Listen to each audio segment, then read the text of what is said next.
topic of this particular session is Tibetan medicine's place in integrative and whole systems medical practices. This is a highly relevant topic, and I would say one of the main reasons we put this conference together, which was to understand how Tibetan medicine, as it's now known and practiced, to really enrich how particularly Western allopathic medicine is practiced.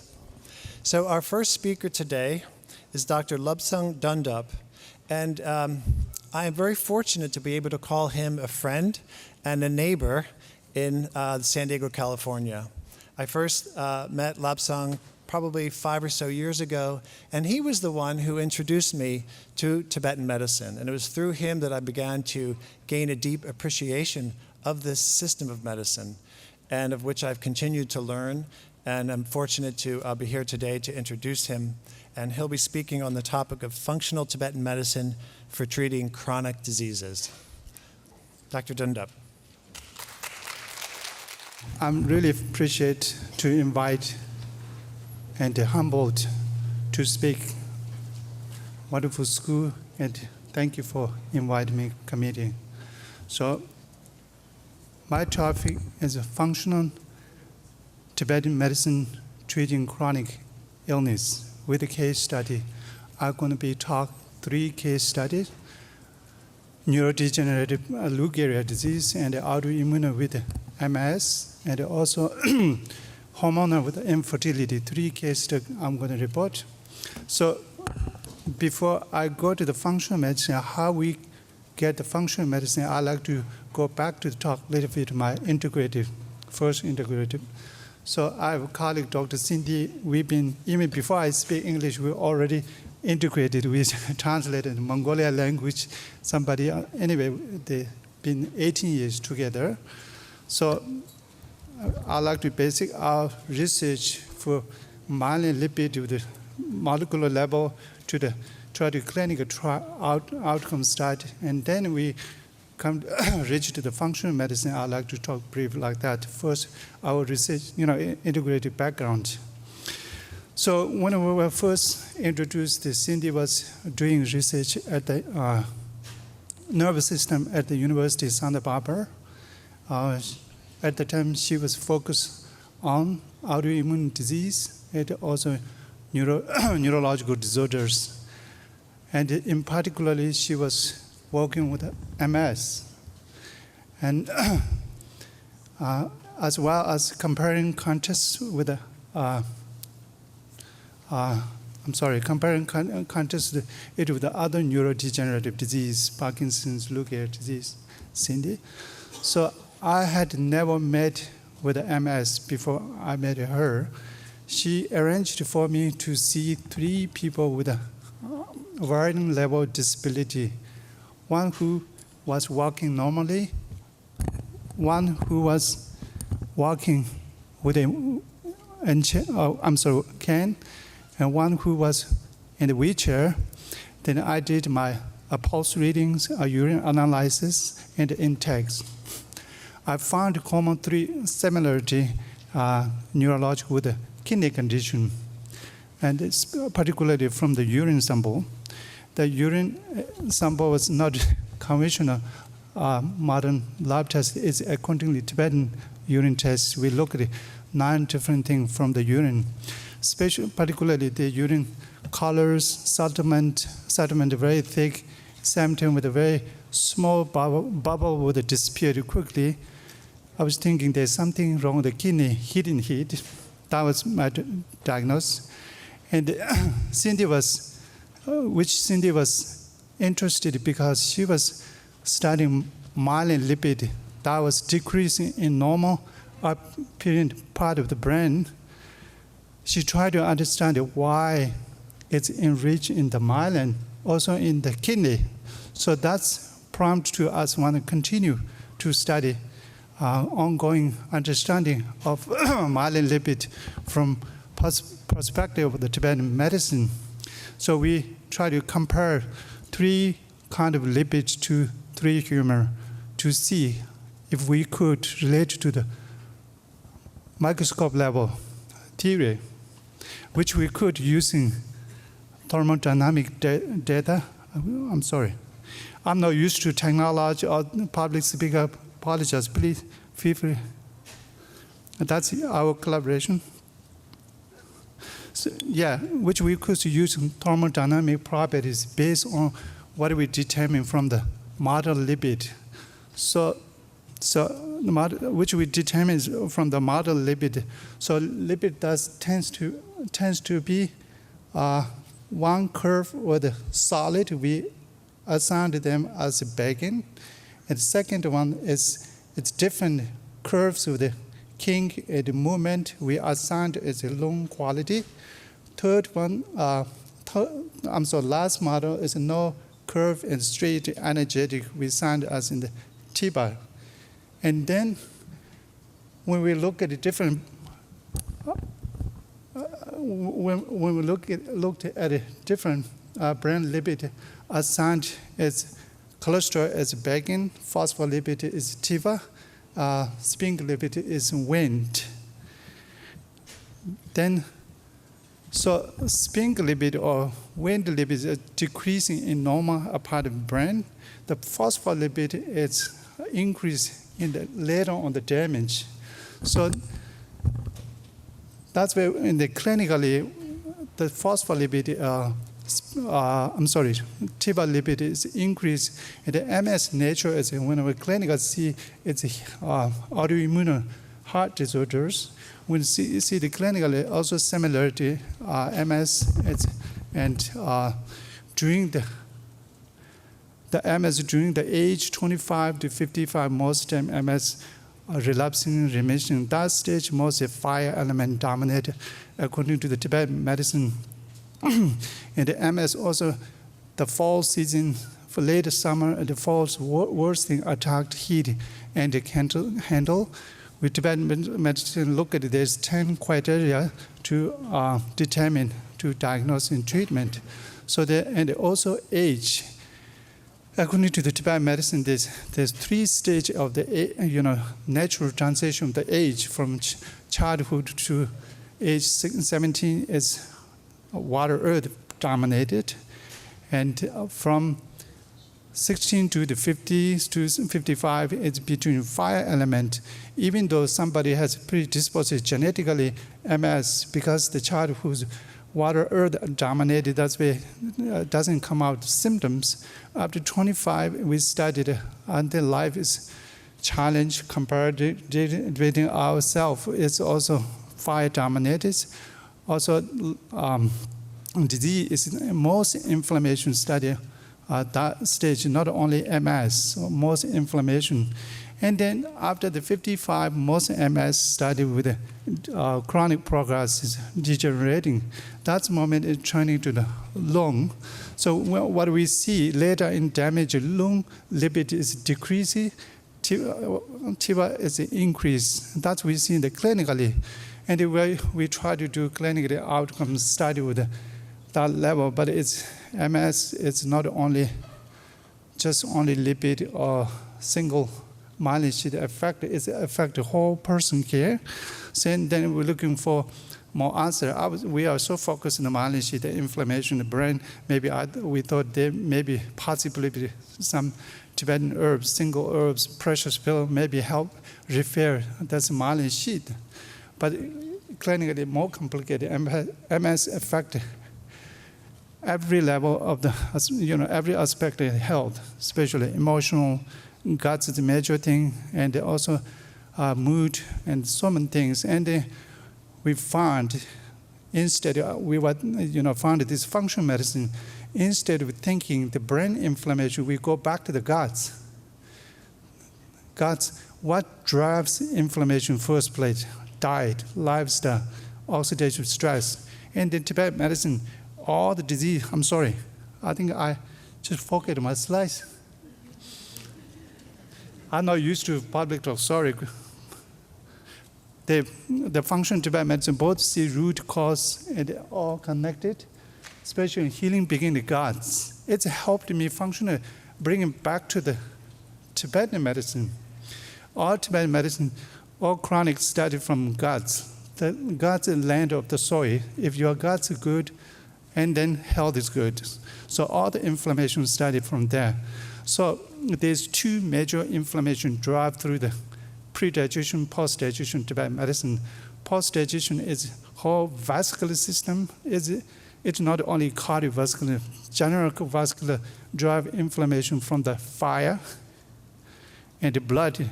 That can lead into the whole kind of inflammation. It's not only cardiovascular disease. So much Tibetan medicine emphasizes that. And also from the lymphatic system can be developed also nervous system disorder. And that's lymphatic system. There's so many category inflammation. You can name it like a lupus, connective tissue inflammation, so many arthritis, skins, all these things. There's two major inflammations.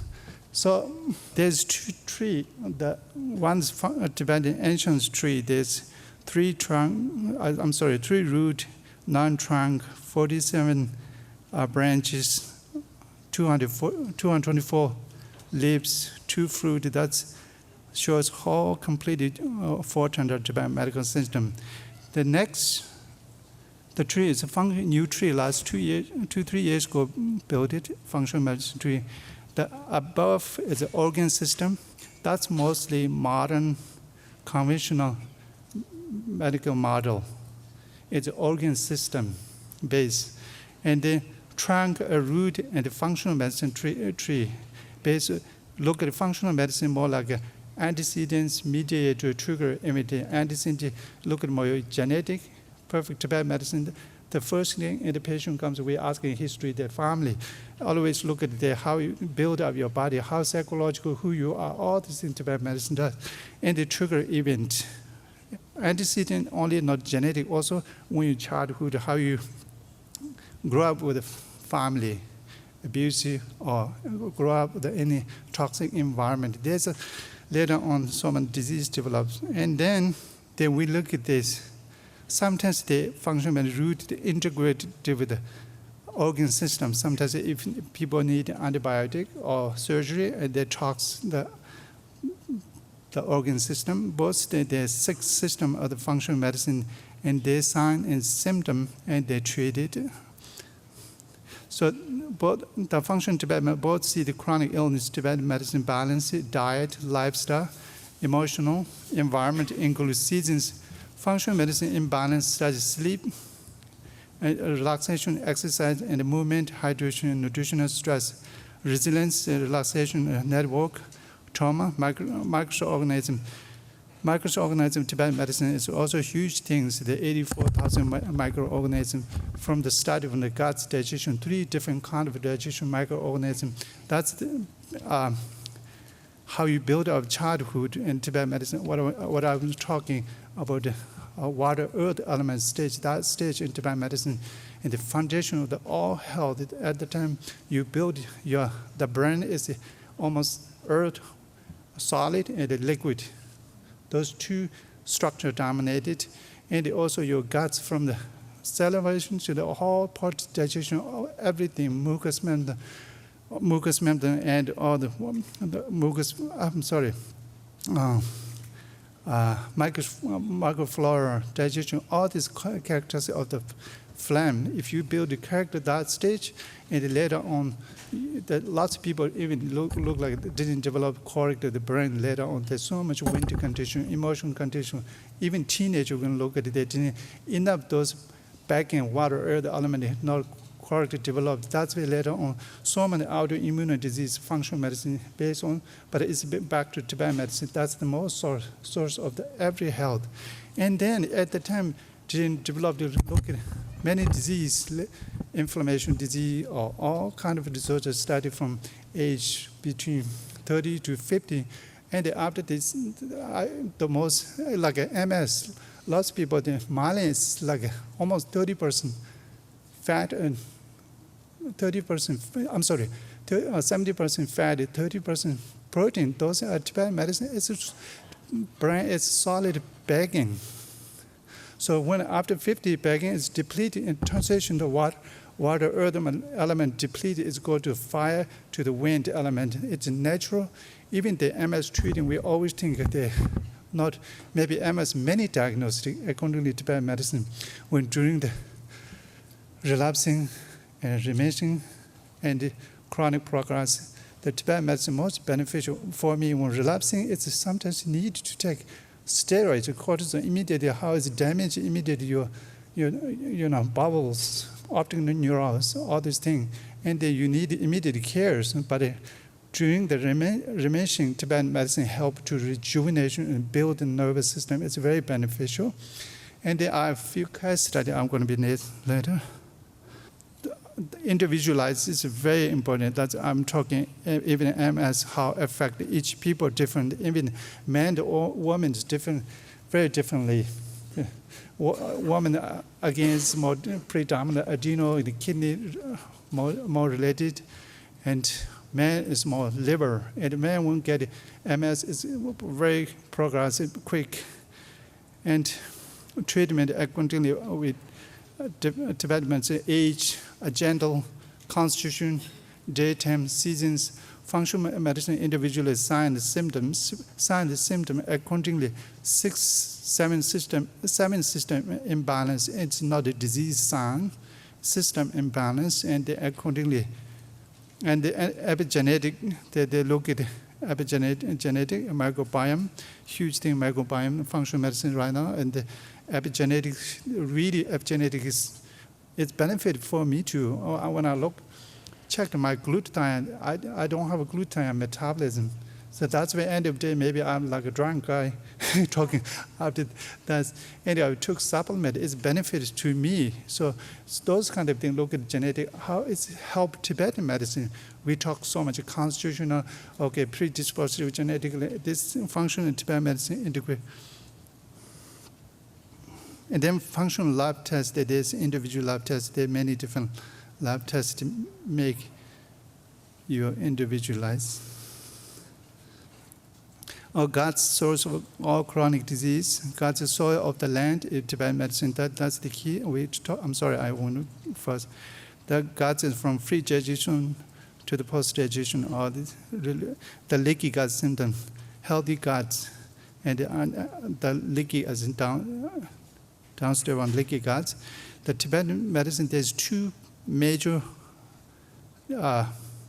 digestion issue. One's pre-digestion and post-digestion. Pre-digestion from the gut, the indigestion leak to the blood, that's causing all chronic disease in Tibetan medicine. That's kind of, it's matching at the leaky guts. And then post-digestion after liver. And there's the carry the toxic or sensitive foods. Tibetan medicine talking also 1,000 years. There's autoimmunity. I think it's not modern. It's been talking many 1,000 years. It depends. Now it's modern age. That's diet, lifestyle, and also toxic chemical.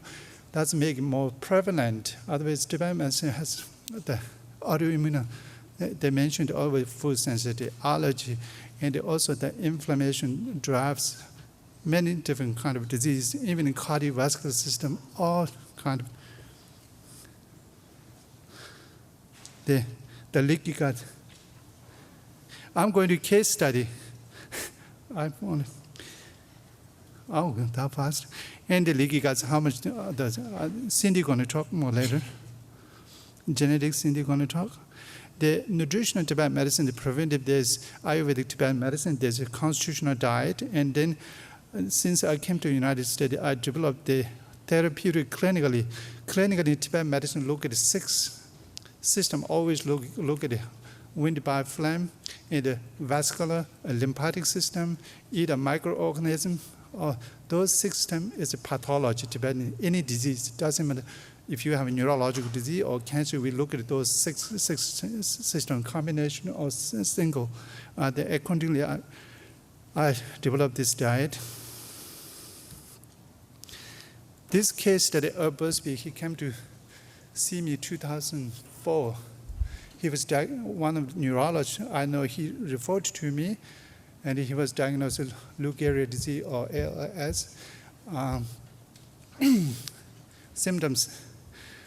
When first, I think the major symptoms, choking, hard to swallow, excess salivation, whole muscle is weak, flopping, and restricted moving. It's not restricted moving like a Parkinson's restricted muscular tension. It's opposite. It's flopping. Muscle have no strength, no metabolic activity or the wind pathway. My diagnosis, the Pegin blocked wind, Pegin access TIVA deficiency, lung disrupted. That was my diagnosis. Because I did a different approach for him.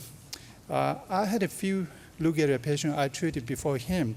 I rated the conventional ways. This is serious neurodegenerative disease. I try to give the best Tibetan pressure spill, neurological, everything, but the two of them, Stanford University tennis coach, very athletic people, and they downhill very quickly, within a year died.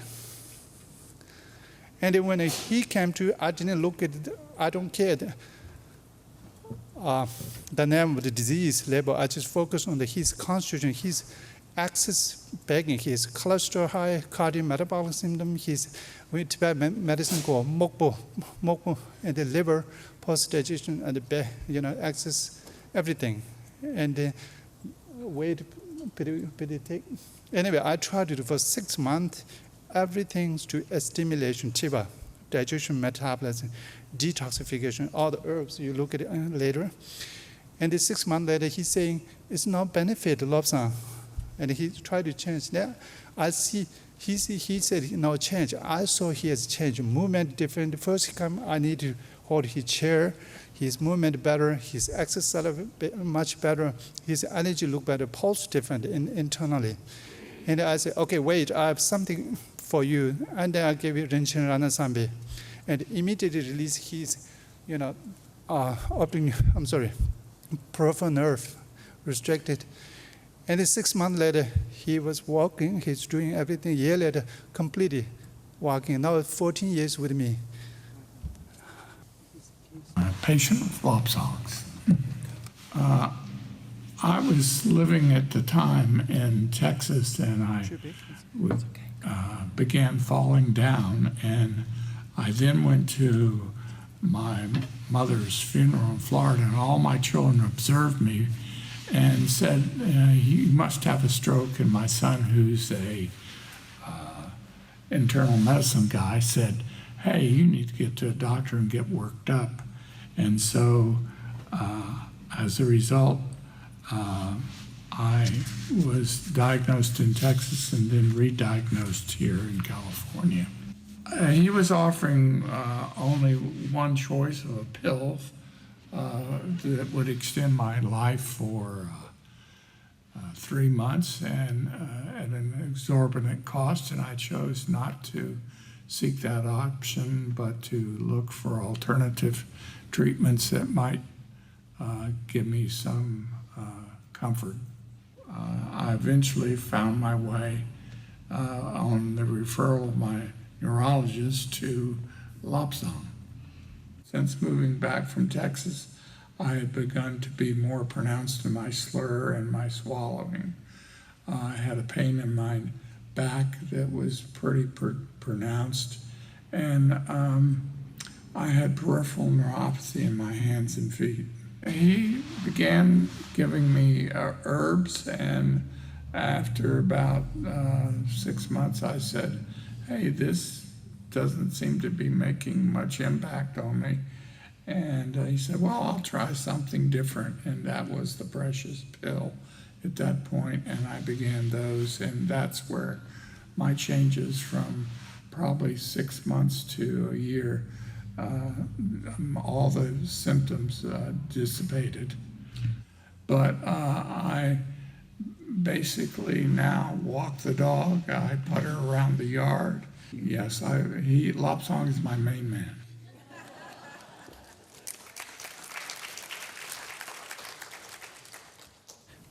Interesting case study, MS. There's many. I just choose this one because after chronic progresses, there's hard to recover MS. But I saw when she was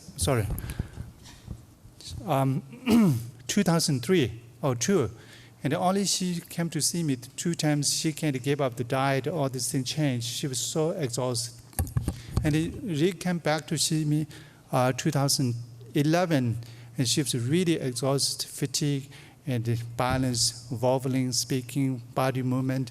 Anyway, that's helped the functional medicine. I do use hormone therapy. When she came to see me post-menopause, post-menopause is with the chronic progress, it's very hard to treat it, but somehow she connected her spiritual back to, and she started willing to diet. I changed immediately gluten-free. She's energy immediately come back gluten-free. I didn't know it's mostly functional medicine talking, but when we look back to Tibetan medicine, gluten is a heavy, cold, if go to system, never going to absorbing. And look back, it's exactly gluten protein is same thing quality. And that's leading to the many other neurotoxic anyway, she's after came back to me. We use functional metafam, like a hormones a little bit, in Tibetan medicine, and she kind of regeneration very quickly. She completely come back. I'm Annie Batchelder. I'm 59 years old. I was diagnosed with MS in 1990, and I was disabled with it from 2001 to 2011. First symptoms were Lermite sign and some vision problems and a little incoordination on the right side. Oh yeah, speech problems. I was slurring like a drunk fool. So I think it was about 2010 when I started seeing Lobsang again. I was feeling really physical, very alive, and I wasn't tired in the afternoons, and I was just feeling like I had my life force energy and my spirit back. It has been lovely. Yeah, I'm sure. fabulous. I live a very busy, full life. I work by appointment, doing my readings and teach classes. As this morning at 7 a.m., I was on the phone leading a group of people in a guided meditation. My spirituality is first and foremost in my life. I carry food with me everywhere I go, so I have what I can eat with me. I cook dinner for myself and my sweetheart every night. I love also that Lobsang says, whatever I do that's spiritual is good. And so I recommend that for anybody I work with too. And there's nothing like that. That's the combination of the physical and the spiritual working together. Sounds great. Yeah. Thanks, Annie, so much. You're welcome. Thank you.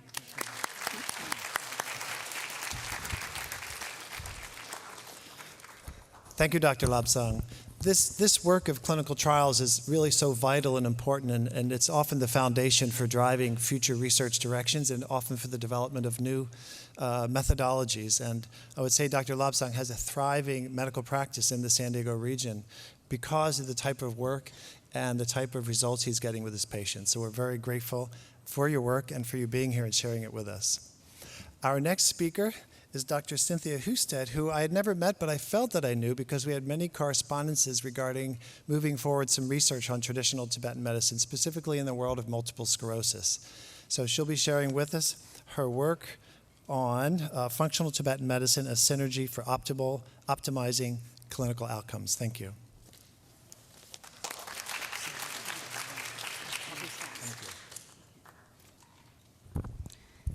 Thank you. I'm sorry Lobsang ran out of time. I just have to say he was going to present an infertility case, and he has about over 70 babies now as a result of his treatment. Had to plug that. I just need to know. Okay, I'm going to have a lot of slides. I'm going to be very quick and try to stay on time. I love details, so if anyone has questions later, please ask. As Lobsang shared in our first papers, we demonstrated the intersection of physics, neuroscience, and Tibetan medicine, particularly with a focus on multiple sclerosis. And I've spent my career researching multiple sclerosis, taking a different view than most scientists who are looking at MS lesions and myelin proteins. I've been investigating the parts of the brain that are normal and looking at the myelin lipids, exploring the hypothesis that they are altered and that maybe signals the immune system to attack and destroy. And we have found consistently changes in the myelin lipids at the molecular level, and then also I developed in vivo spectroscopy methods for monitoring that chemistry in the living brain, and that also showed changes in the normal appearing white matter. And then back to the molecular level, we were able to model those changes and show that just the changes in the lipids enough were able to drive demyelination, which we found the myelin peels off in these big bubbles, and the macrophages scavenge them away. And we were able to model this with physics and the attractive forces of attraction, repulsion. And then in theory, that meant that we could calculate the properties of the lipids to stabilize the myelin and prevent demyelination. The problem is myelin is this very complex mixture of lipids, and so my colleagues said, good luck, it was like finding a needle in a haystack. And that's where the beauty of the intersection with Tibetan medicine entered, because we were able to simplify the 3 classes of myelin lipids with the 3 humors and tease out patterns at the molecular level that were the same as what Lobsang found in the clinical level, and so they matched up. And as he said, we found decreases in one particular lipid, galactocerebrosides, and it's a very unique lipid, and so I was curious, what are the properties of that lipid? So we imaged it with this atomic force microscope and found that this lipid that's enriched in our brain forms this beautiful fractal-like pattern. And as we zoom in, it makes a basket weave structure in the interior, and we can go down to the nanoscale level and see that it forms a stacked membrane. So that was enough to drive the structure of the myelin membrane. And as Lobsang mentioned, this lipid is also highly enriched in the kidneys, and so again, another validation of the Tibetan in microscopic levels. So at the time that we were doing this work, I was a director of the Center for the Study of Neurodegenerative Disorders at the University of California, Santa Barbara. And we were taking approaches in biophysics, bioengineering, biochemistry, cell biology, and I was also managing a 3-acre medicinal plant garden where we had a greenhouse to start culturing these plants, the Tibetan plants or plants that he identified. We were creating a 1-acre demonstration garden and for educational purposes, and then we also had 2 acres that we were preparing to cultivate those plants in the field. And then back in the lab, I was working with mechanical engineering students to design a hollow fiber microgravity bioreactor so we could grow tissue densities of this myelin to study in the lab. And similar to Dr. Tanzi's work, we wanted to reduce and replace the need for animal models. So we were creating a demyelination in a dish model, where we were culturing human brain progenitor cells, encouraging them to differentiate into oligodendrocytes, and then we were going to study the extracts of the plants in the lab to see what would prevent demyelination, promote regeneration. So that all changed one Saturday on December 2nd, 2000. I love gardening, and I went out to the garden to water these baby white sage plants that we were going to plant out in that field, and a black widow spider walked onto my hand from under my coat sleeve.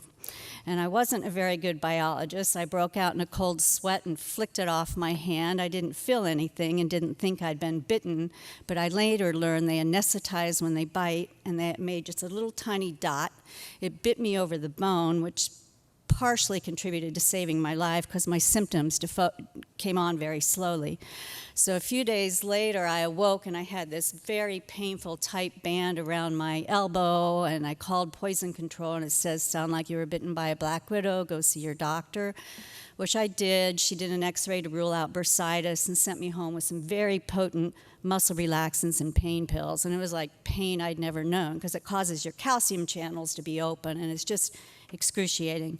But she said that it would go away in 2 to 3 weeks, but it didn't. Instead, it got worse. And at that 3-week period, I just had a very dark day where my mood became inappropriate, and I knew something was very, very wrong. So I called poison control again, and they said, oh, it sounds like you had a neurological conversion, go see a neurologist. So I did, and they gave me a very potent medicine to try to bring down my nervous system, and I woke up gasping for air, and I was swaggering, and I was scared. So at the time, I was interviewing doctors of the traditional medicines from Tibet, China, India, and Native America out at the garden, and only Lobsang knew what to do. And again, it was these precious pills, and he gave me Rinchen Dongjor for removing the toxin. Well, at this point, my body was starting to kind of totally close up in a spastic contracture, like a dying bug. and my arms were like this, and it, no amount of muscle relaxants or massage for 2 hours, nothing would cause it to relax. Within 1 hour of taking that precious pill, my arms totally straightened out. They persisted for about 12 hours, and then they totally curled back up again, kind of like the Wicked Witch of the West.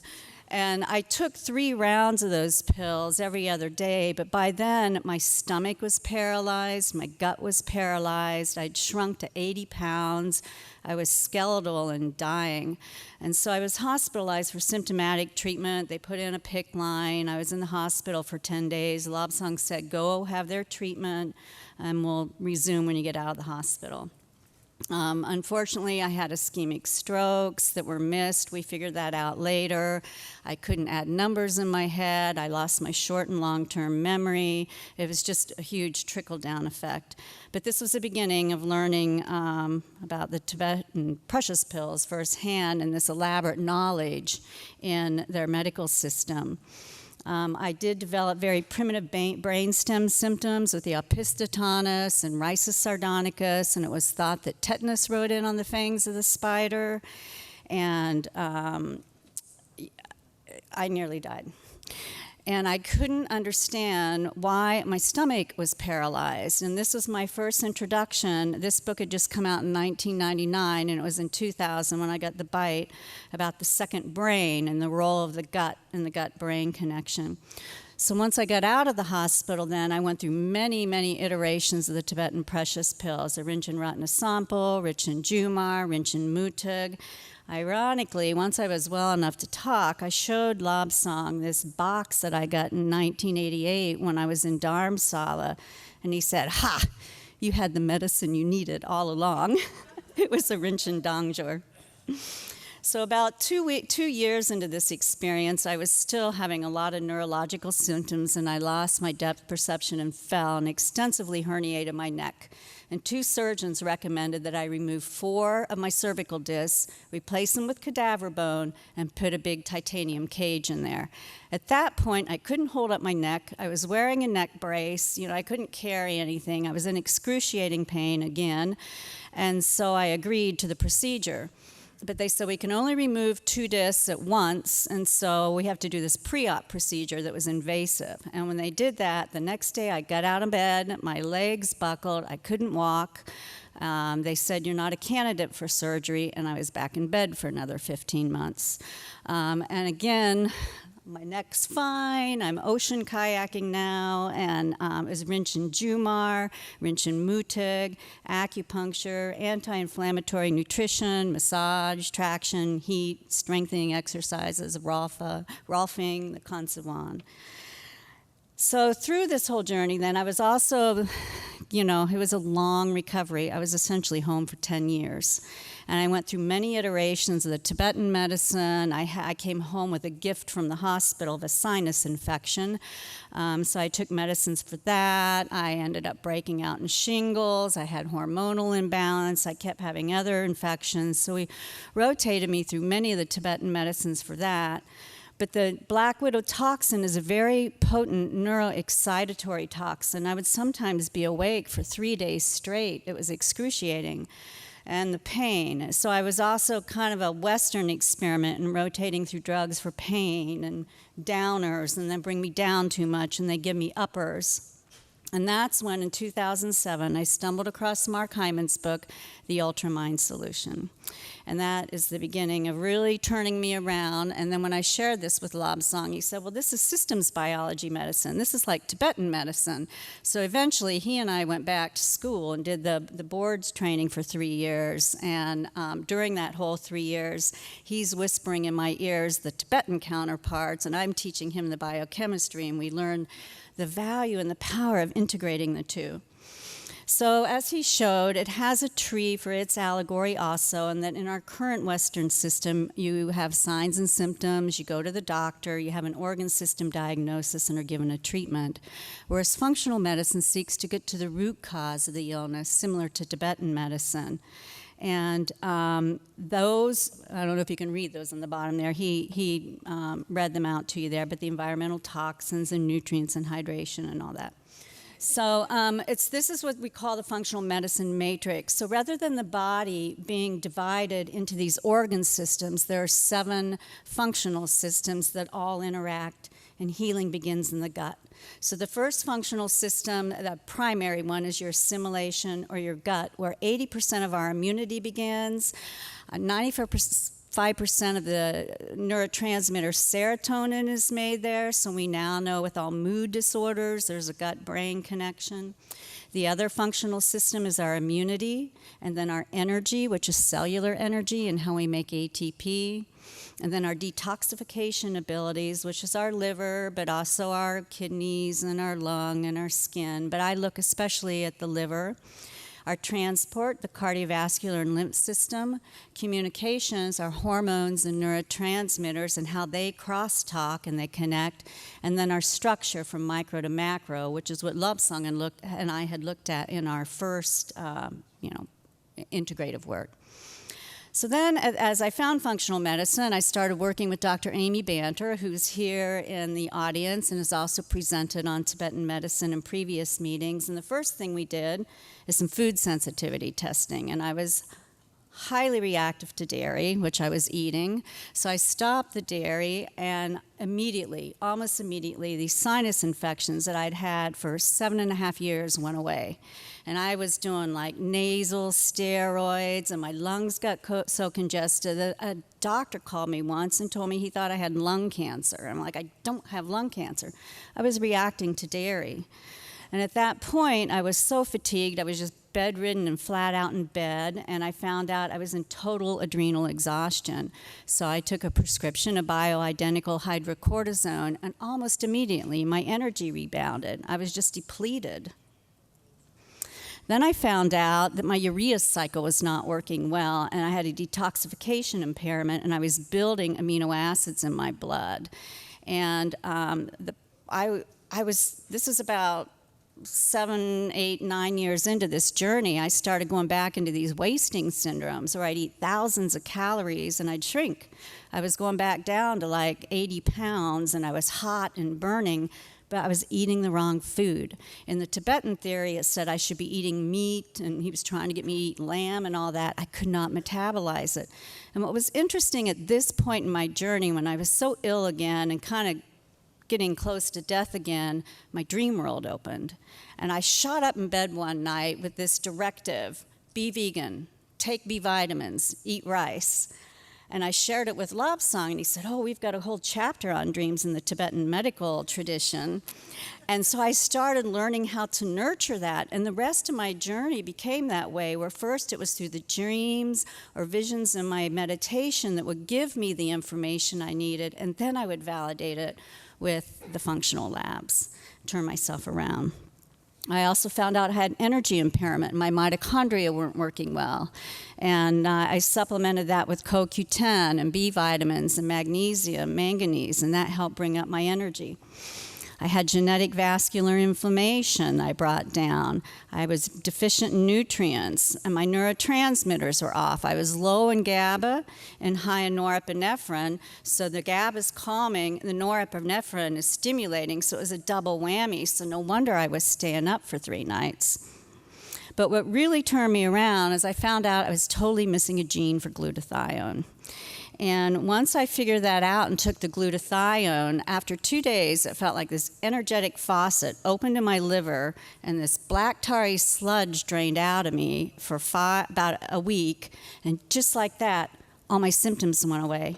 I'd had this global neuropathy this was like 13 years. And when I'd either be totally numb all over my body or in excruciating pain.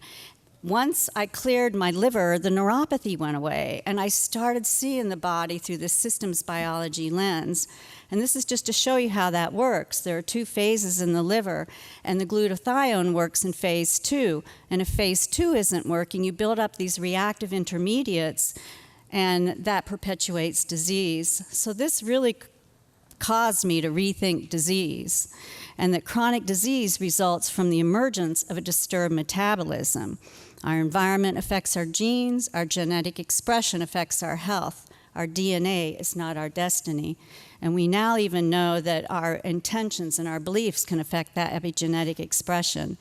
And this is just another view of that systems biology through the view of the epigenetics, where all these color rectangular squares are abbreviations for the genes. The genes eventually encode for proteins. The proteins are enzymes that facilitate the biochemistry. So if you have variations in those genes, then you get sluggish biochemistry.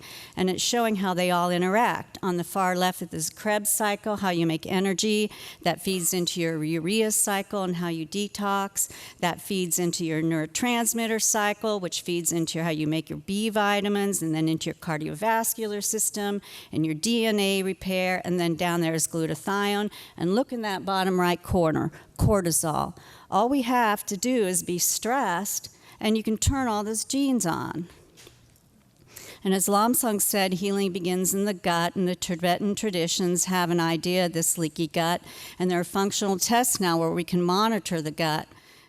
Then we thought we were finally ready to get back to these clinical trials, and at the end of our functional medicine training, Lobsang was driving home from the very last meeting, and he was at the last stoplight before he got home. A car ran the stoplight and T-boned him and knocked him out for 20 minutes, and he nearly died.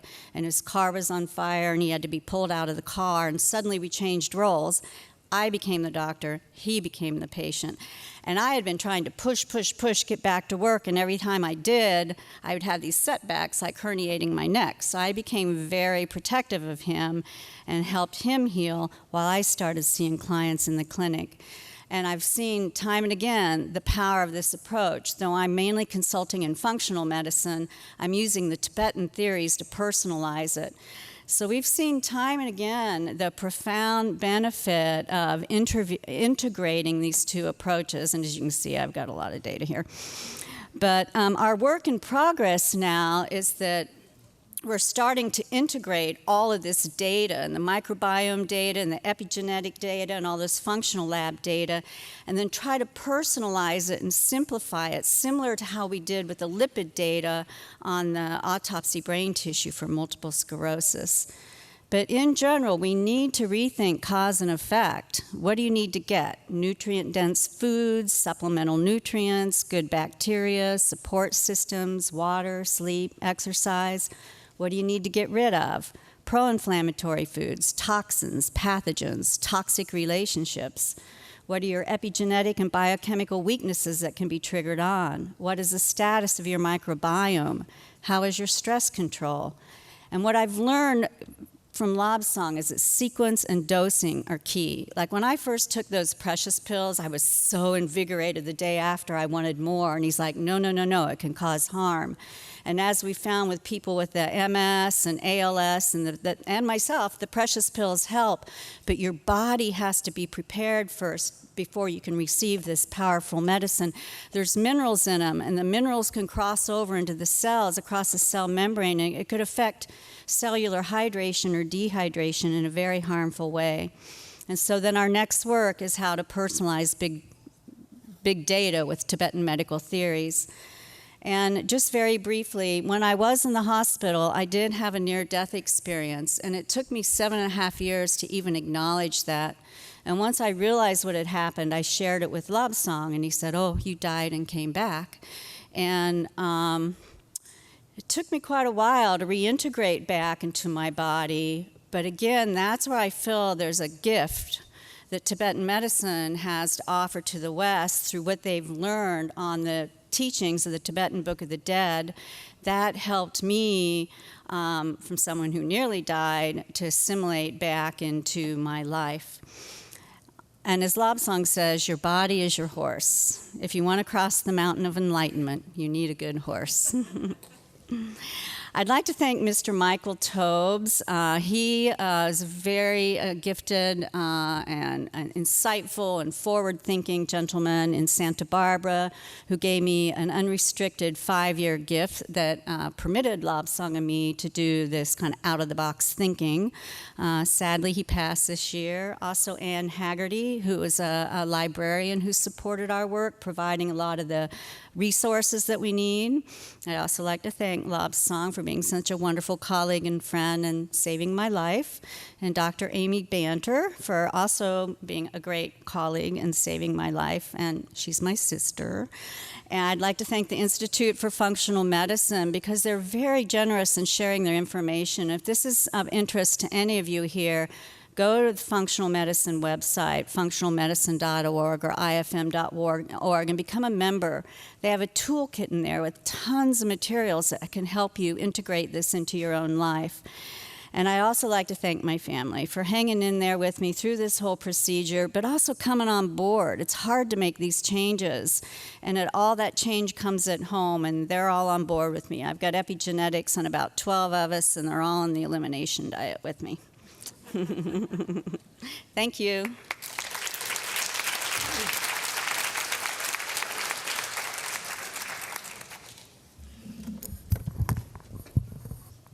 Thank you, Dr. Husted. That was really outstanding and a very personal case history. And also, I really admire how you're integrating the functional medicine, which is giving us advanced, new, modern scientific tools to help us with our diagnosis in Tibetan medicine and how to further guide the treatment and the effectiveness of that treatment. So that's really outstanding. Thank you. Well, I'm the next speaker. My name is Paul Mills. I'm a professor of family medicine and public health at the University of California, San Diego. Really an honor and a pleasure to be here. I'll be speaking on the topic of well-being. And I want to begin by asking several questions. And the first one is, what exactly is well-being? And the second one is, once we understand what well-being is, how do we go about achieving it? So I'm showing you some photographs of some individuals from Tibet. Some of these I had the pleasure of taking myself. And I could ask the question, do these people here imaged, do they have well-being? And if they do have well-being, how do they manage to get it? What did they do during the course of their life to get it and then maintain it and secure it? Could we tell if they have well-being by just outwardly looking at them, or there's some other formulas that we could determine that? So what is well-being? Well, of course, there's lots of definitions of it, and one of them is this. It's the state of being happy, healthy, or successful. Well, this is one definition. Frankly, I don't think it's a very good definition at all. I hope that through the course of my talk, you'll come into terms with what I'm considering a better definition of well-being. So how do we get well-being? In the West, there are many definitions. And this is one of the most common ones. They're called the 5 pillars of well-being. These 5 pillars are based on good sleep, proper management of stress. There's a photograph of somebody sitting and meditating amongst the confusion, which looks like a busy workplace. There's movement and exercise. There is emotional balance. There's proper nutrition. Some of you who saw Dr. Tanzi's talk are saying, gee, there's a lot of overlap here with that SHIELD acronym that you presented.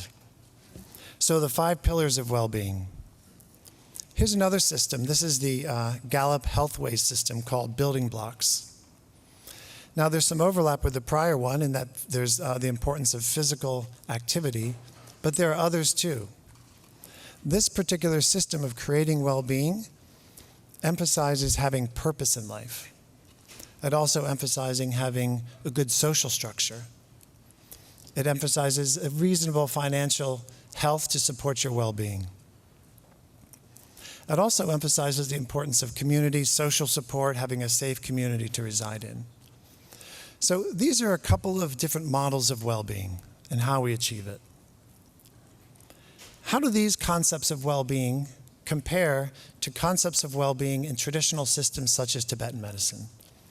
And the point of my talk is to show you, of course, that such traditional systems have a much deeper understanding of what well-being is and how do we nurture it.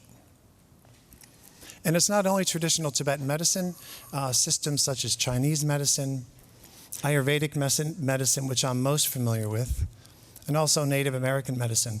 All these have a different understanding of what it means and how you get to the depth of providing well-being. And what is that extra ingredient? These other systems have to do with mind-body well-being.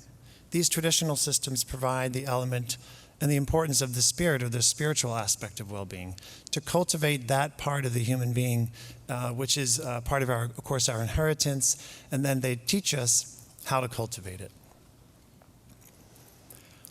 These traditional systems really were the inspiration of what was called the whole person medical movement that launched here in the United States in the 1970s, and also, I'd say, the early 80s.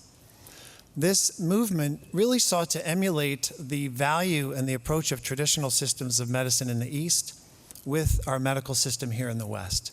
And again, emphasizing the importance of spiritual renewal for the person. You might ask yourselves, well, what was the impulse? What was the impulse for creating the whole person medical movement here in the United States? Well, I'm going to show you what that impulse was. It was this. You're wondering, what does a mechanical duck have to do with the impulse to create whole person medicine in the West? Well, the answer is that this is the image you get if you go online and you search the word reductionism. Reductionism is simply the typical approach of modern science, where you want to understand a system and you break it down into parts, and once you understand the parts, you recapitulate them and then put them back together, and you know the whole system. Of course, I think as Dr. Tanzi was saying earlier, that rarely works in the case of complex systems such as humans. There's all kinds of nonlinear functioning going on. There's the phenomenon of emergence, and so forth. This direction of reductionism is where our medical practice in the United States was heading at that time in the 70s and 80s. Medicine was starting to be called biomedicine. The person was no longer a person, but more of a patient with a symptom to be treated with an individual modality. So the pushback from that was to start this whole person medicine movement. Where do we stand today with the whole person medicine movement in the US? That movement slowly morphed into what was called complementary and alternative medicine. And that was basically taking some of these modalities from traditional systems such as Tibet and Ayurveda and meditation, acupuncture, and putting them in the allopathic setting. More recently, in the last year or so, that particular center at the National Institutes of Health was now turned into what's called the National Center for Complementary and Integrative Health. Integrative health refers to taking these complementary modalities and using them in a traditional allopathic medical system. And I will say, from my point of view, knowing these systems very well, we have such a center at our institution. These centers have really very much fallen short of the vision of whole person medicine, certainly of the vision of traditional systems of medicine.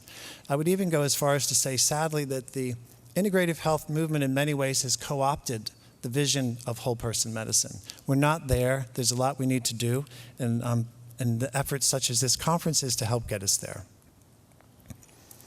This is what's called the integrative medicine wheel. It shows you the different modalities that are considered part of integrative medicine. And you'll see, in addition to things such as surgery and drugs, there's also lifestyle and nutrition, energy medicine, acupuncture, and so forth. And while all that is good, they're still delivered in a fairly reductionistic, modality-driven model. And certainly the person themselves is not seen in terms of the mind, body, spirit together.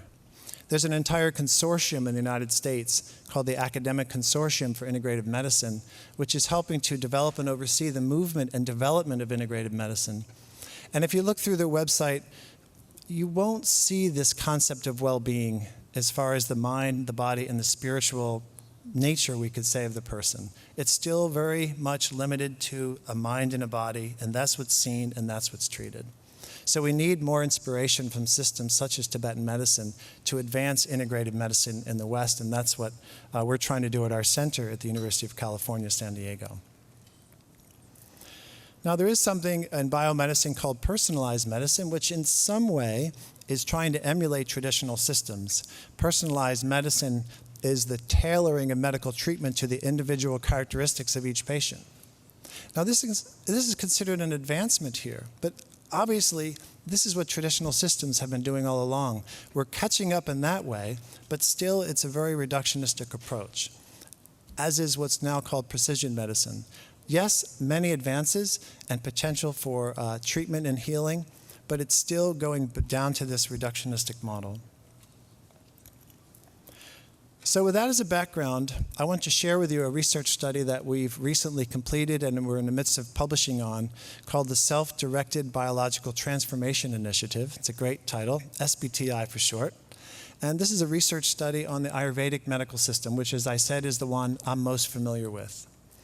We designed and executed this study specifically in response to try to oppose the reductionism not only in biomedical practice, but in the research on integrative medicine. We wanted to test a whole system in its entirety and look at the beneficial outcomes on well-being and on health. Those of you who don't know much about Ayurvedic medicine, as was said earlier, there's a fair amount of overlap with Ayurvedic medicine and Tibetan medicine and Chinese medicine. There's a pulse diagnosis. The intervention we gave included yoga and pranayama and meditation, customized herbs, customized diets for each particular person in the study to maximize the beneficial treatment effect for them.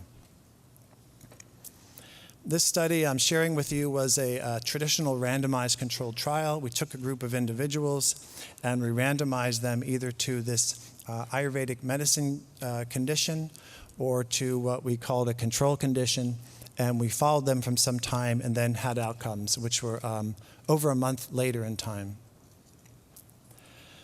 There's another feature of this study I want to emphasize that, in my mind, is further evidence, as we see here in this conference being held at Harvard, that this study was a highly interdisciplinary and interinstitutional collaboration with basic scientists, applied scientists, clinical scientists, and translational scientists. And we had a collection of individuals from numerous institutions, which I want to tell you about, just to show you that this direction of research and the movement to influence the clinical practice is widespread here in the US. We're trying to get this done. So as far as the institutions, this is a logo from my institution, which played a part of it, the University of California, San Diego. We had the University of California at San Francisco, where Elizabeth Blackburn is, and Dr. Tanzi mentioned this earlier. We had Harvard Medical School. Dr. Tanzi here is a co-director of this SBTI study. The other co-director was Dr. Deepak Chopra, who helped run this project. I was serving as the principal investigator. We also had scientists from Mount Sinai in New York, Scripps Translational Science Center in La Jolla, California, Duke University, Durham, also the Sanford Burnham Institute in San Diego, and then the Chopra Foundation. So we had a group of scientists and clinicians from all over the United States, which, with a massive amount of expertise coming together to want to study this whole system and to see what kind of transformation could we bring in the people in this study in terms of health and well-being. So with that as a background, I want to share with you a couple of the findings, and specifically the findings regarding well-being, and specifically findings regarding spiritual well-being. So we gave a series of questionnaires, and one of these questionnaires assesses spirituality. What is spirituality in this sense? Spirituality in terms of connectedness, the person's connectedness with themselves and with the environment around them. And you can see from this graph, which is the dark line, those individuals who participated in the Ayurvedic medicine intervention had a significant increase in their sense of spirituality and connectedness. And that far upper right part of the line shows that this was maintained a month later. The intervention was long done, but they maintained this effect on their well-being. This is an important outcome because there's already a separate literature just showing how more spirituality is associated with less physical illness and a longer lifespan. We also assessed self-compassion. Self-compassion is a very important concept, of course, in Buddhism, the love towards self and others. This also increased significantly as a result of this project. And we also assessed gratitude. Gratitude is a very interesting area, and we have a whole research program on this at our center at the university. We've showed that if you cultivate gratitude in individuals with cardiac disease, even symptomatic heart failure, they have reductions in inflammation in their blood. They have improvements in their heart failure, in their cardiac functioning, just by cultivating a sense of gratitude over a couple of month period. So the people in this study also had a significant increase in all these domains, which we could say is spiritual health, spiritual well-being. So there's another aspect of our findings that I think is the most important, but it's also going to be the most challenging to describe to you and to share with you. But I'm going to do my best, so I hope you can hang in there. If we're talking about self-transformation and spirituality, we have to talk about the self itself, the person's own perception of who and what they are. In Western psychology, the individual self is generally understood to be something fairly temporal and dependent on things such as self-concept, the social self, self-esteem and self-knowledge. The person's biography, their life experience, comes together to create their sense of who and what they are. It's a relativistic thing, I think you would agree. It's hard to have well-being when your sense of self is based on things that change from day to day. But this is how modern psychology, at least in the West, understands the self. There's a field called transpersonal psychology that is really a small subdiscipline in psychology in the West that has attempted to bring some of the vision and the wisdom of Eastern philosophy, such as Tibetan medicine and Ayurveda and Buddhism, into psychology in the West. And this helps a person understand that there's more of a spiritual and a transcendent aspect of their identity. And this, I think, is a fabulous image. If you look at it, there's a person on their hands and knees, and to the right of the image is more the world that they have been existing in. And now they've poked their head out in the lower left side, and they're seeing something completely different, a whole new vastness. This, we would say, is a transpersonal experience. The self-identity that they had has now expanded a bit. And people can have multiple transpersonal experiences during the course of, the years in their lifetime. Hopefully each time expanding their sense of self beyond what they had before. Typically, if you ask a person, who are you? They'll say, well, I'm a scientist, or I'm a physician, an engineer, or whatever. It's a very situationally dependent. But this is a very relativistic thing, and these sort of phenomena help. We're pointing to another dimension of a person's identity. So the third aspect of this that I want to share is that it's possible to go beyond even that relativistic sense. And we could call this transcending the self, and this is something we also sought to understand in our study. There's something called non-duality, or it's from the Advaita tradition.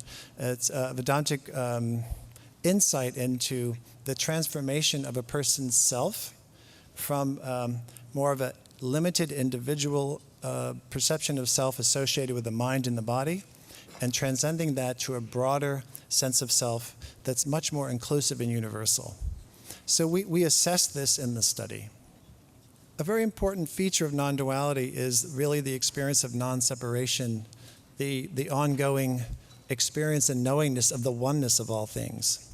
This is very important if we go back to clinical psychology, because if we think about some of the maladies of psychology, what are some of the main ones we have in the United States today and beyond? Depression, anxiety. These are experiences where the person is relatively contracted.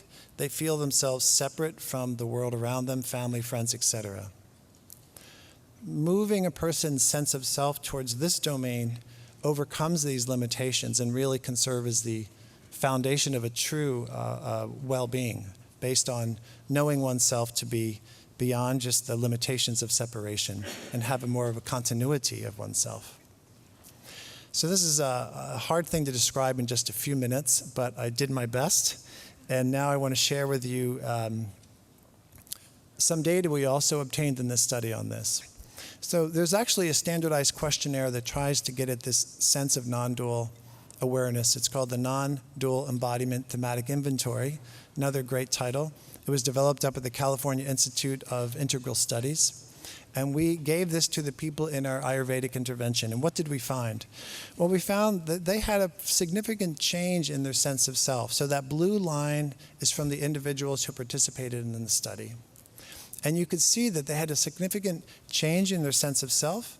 And this too was maintained over a month out after the intervention.